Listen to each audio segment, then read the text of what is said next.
before dawn on May 15, 2008, as His Holiness the 17th Galwam Karmapa Organ Trinlay Dorjes jetliner approaches American airspace, a convoy of vehicles arrives at Newark International Airport in New Jersey. The assembled security detail includes personnel from the U.S. Department of State, Bureau of Diplomatic Security, Port Authority, and State Police. Already inside the terminal is a representative of the United States government waiting to extend official courtesies to the Karmapa on his historic arrival in North America. There are as well representatives from the office of His Holiness the Dalai Lama, along with other dignitaries and many devoted students and teachers from Buddhist centers throughout the United States. A group of children who have prepared special offerings for His Holiness also awaits his arrival with much excitement and joy. The assembled greeting party will witness the first moments of the 17th Karmapa's historic first visit to the Western world.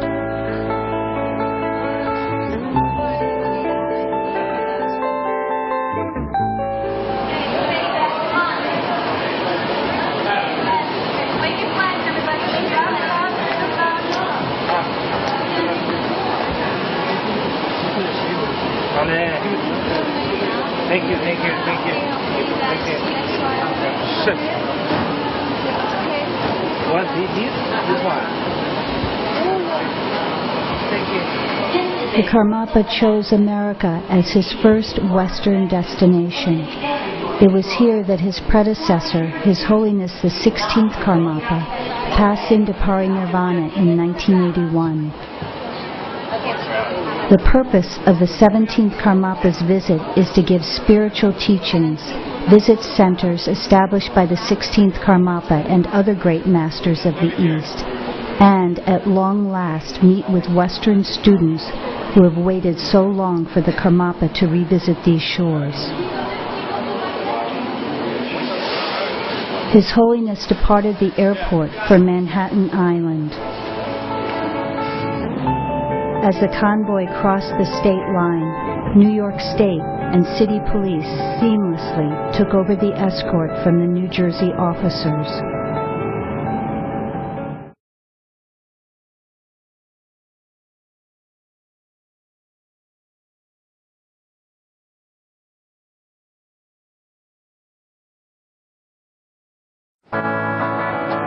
His Holiness's first destination was Lower Manhattan.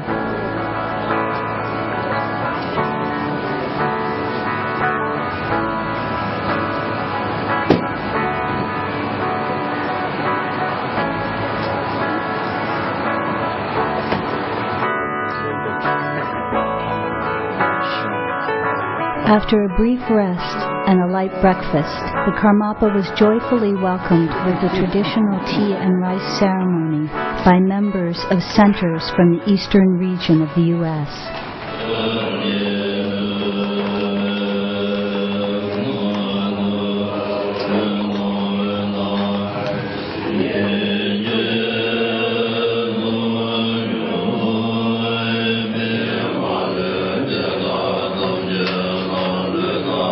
The offering to His Holiness was led by the teachers of Karma Triyana Dharmachakra, the Karmapa's seat in North America.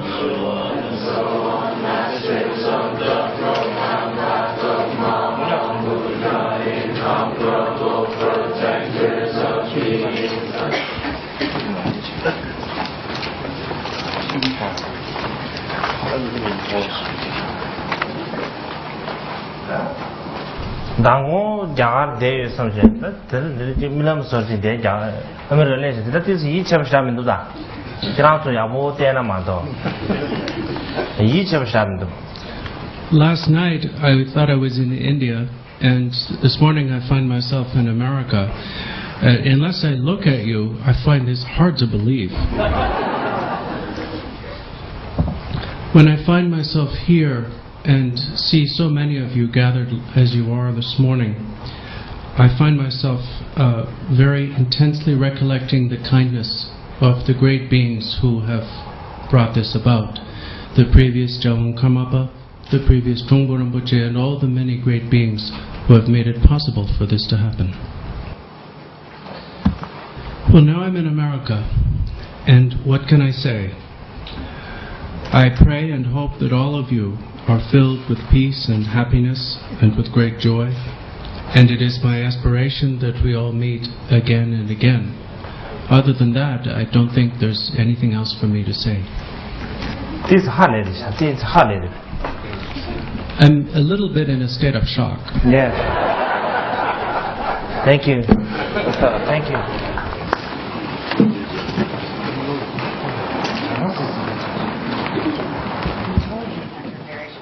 Following the ceremony, His Holiness left for the Waldorf Astoria Hotel, his residence during his stay in Manhattan.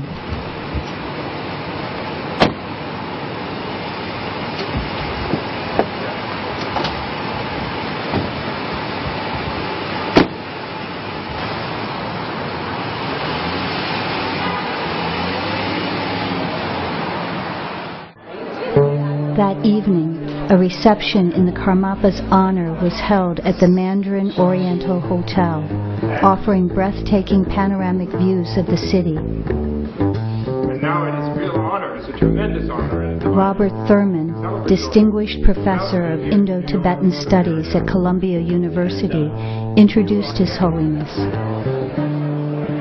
Prominent New Yorkers from artistic, educational, business, and civic communities enjoyed the opportunity to be in the presence of His Holiness.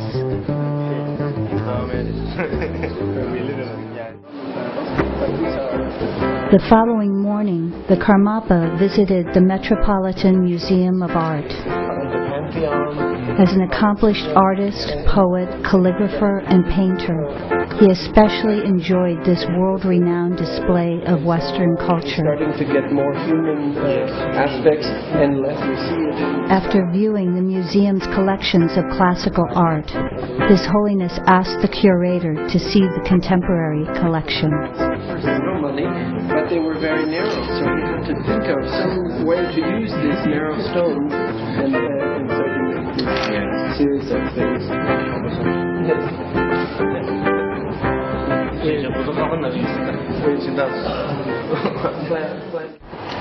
From the museum, the Karmapa traveled to the former site of the World Trade Center towers. There he received a private tour of the Tribute Visitor Center, honoring the victims of the 9/11 tragedy and commemorating their personal stories. His Holiness wrote a spontaneous aspiration in the visitor's book, and his presence visibly moved the staff of the Tribute Center. Following the tour, the Karmapa received special admission to the former site of the towers.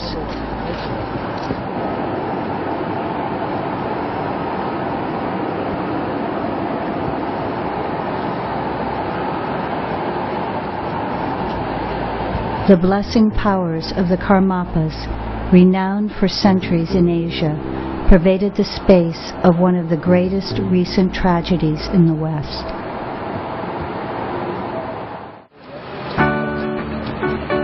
The first public teaching of the 17th Karmapa took place at the Hammerstein Ballroom of the Manhattan Center. Coincidentally, and initially unknown to the organizers, it was here at the Hammerstein that the 16th Karmapa performed the Black Crown ceremony on his first visit to the United States in 1974. His Holiness was officially welcomed by the Dzogchen Punlop Rinpoche, who was appointed by the Karmapa as the principal organizer of the visit. An auspicious occasion. Thank you very much. Mr. Tashi Wangdi, the representative of His Holiness the Dalai Lama in America, introduced the Karmapa. Ladies and gentlemen, I'm really delighted and honored to have this opportunity to say a few words on this very special, auspicious occasion of the first Dharma teaching by His Holiness 17th Jawa Karmapa Ujjentune Doji, in the West at the start of his first historic visit to the United States.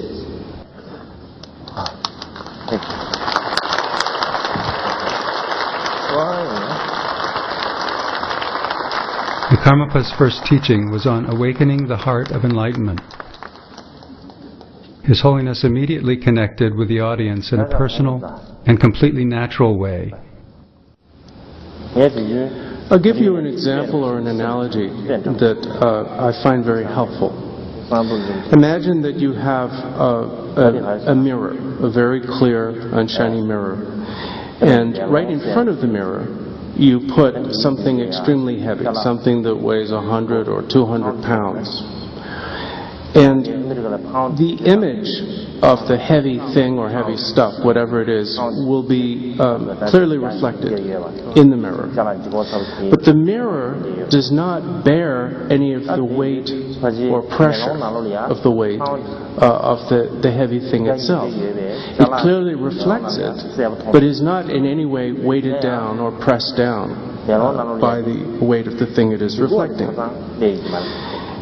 Now, in the same way, we cannot prevent ourselves from having to encounter situations that potentially could cause great pressure on us. But the mere appearance of the situation, like the mere appearance of the heavy thing's reflection in the mirror, does not in itself entail that pressure. It is possible for us to experience the mere appearance of these difficult or pressure-laden situations in the manner of a mirror. Reflect them clearly, but without being weighed down by their pressure or weight. Like many other events during the tour, the Hammerstein teaching had the feeling of a family reunion as students came together to see the Karmapa again.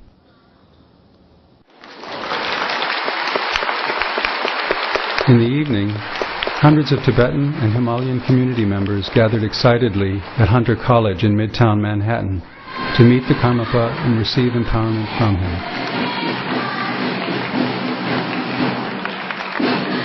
The devotees filled the house to capacity, and many hundreds who could not get tickets waited outside, hoping to at least glimpse His Holiness on arrival.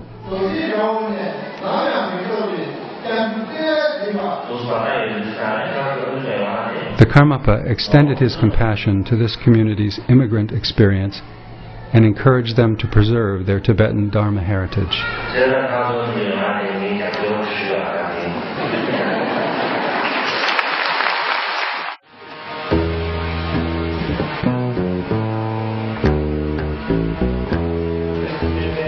The next day, His Holiness visited Tibet House, a center dedicated to the preservation of Tibetan culture, where he participated in a panel discussion with Professor Robert Thurman.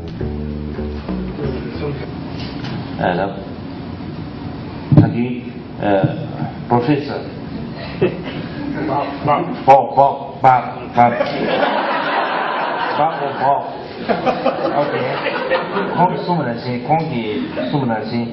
So therefore it is a tremendous honor for us to have your visit, and we welcome you as yourself a product of Tibet's wonderful culture.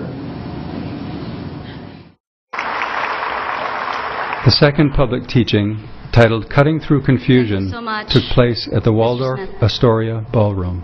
Gene Smith, a former representative of the Library of Congress and a leading scholar of Tibetology, introduced His Holiness. A representative of the New York City Mayor's office presented Karmapa with an official greeting and announced that Mayor Bloomberg had proclaimed May 15th to May 21st as 17th Gyalwang Karmapa Week.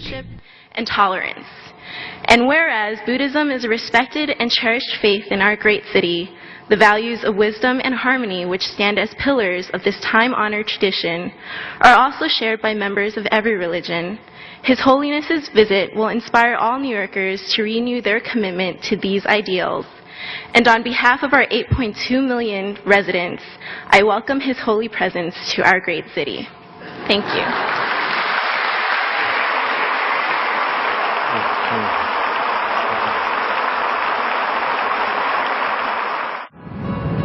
On Monday, May 19th, His Holiness left the city for upstate New York. He briefly stopped in Wappinger Falls, New York, at Kagyu Tupten Chuling, which had been founded by Kyabje Halu Rinpoche, where the Karmapa was welcomed by Venerable Lama Norla Rinpoche. His Holiness consecrated a new stupa and a site for the new Maitreya Center.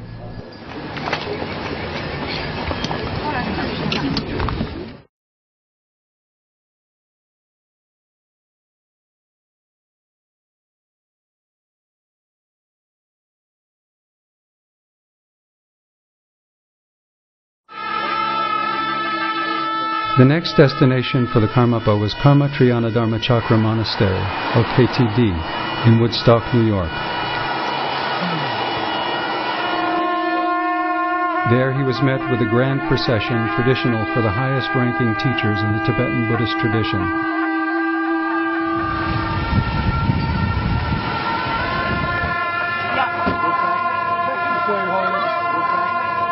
He was welcomed by the two abbots of the monastery, Venerable Khenpo Karta Rinpoche and Venerable Bardo Rinpoche, along with KTD President Mr. Tenzin Chunyi. In 1976, the 16th Karmapa founded KTD as his North American seat and instructed his students to build a traditional monastery on this site. Construction began after the 16th Karmapa's parinirvana in 1981 and was completed in 1992. Many of those gathered had waited 27 years for the Karmapa to return to North America.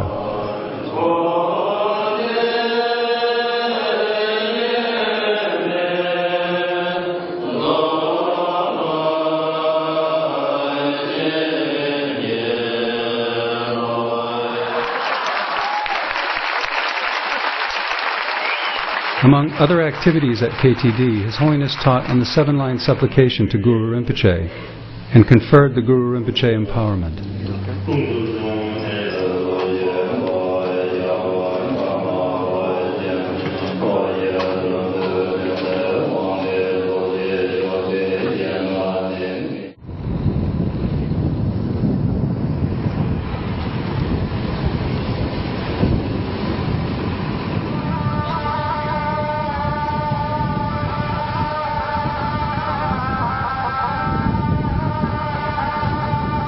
On May 23rd, after leaving KTD, His Holiness visited Karma Tegsum Chuling at Shamong, New Jersey.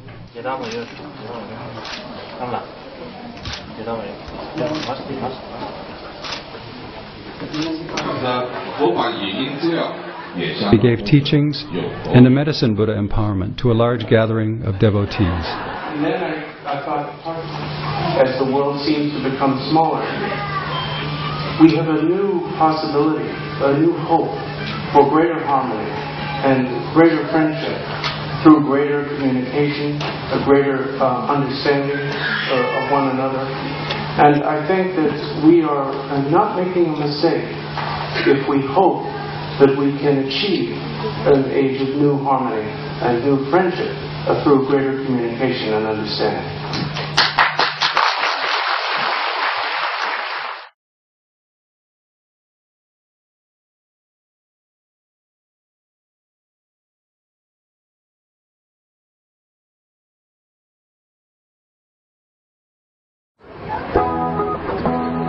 After visiting the East Coast, the Karmapa flew to Boulder, Colorado.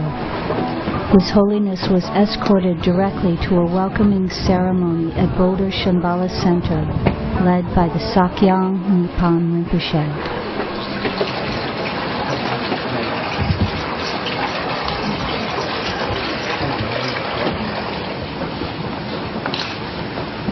The 16th Karmapa had visited Boulder many times, and so the return of the 17th Karmapa to this area was enthusiastically anticipated.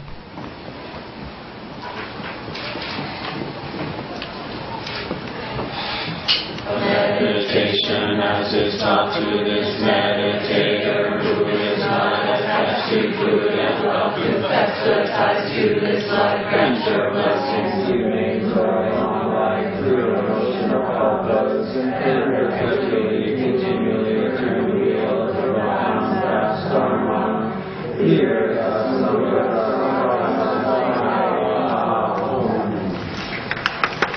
To the glorious Guru, the crown ornament of the teachings and the readings, we offer this wondrous image with major and minor marks. May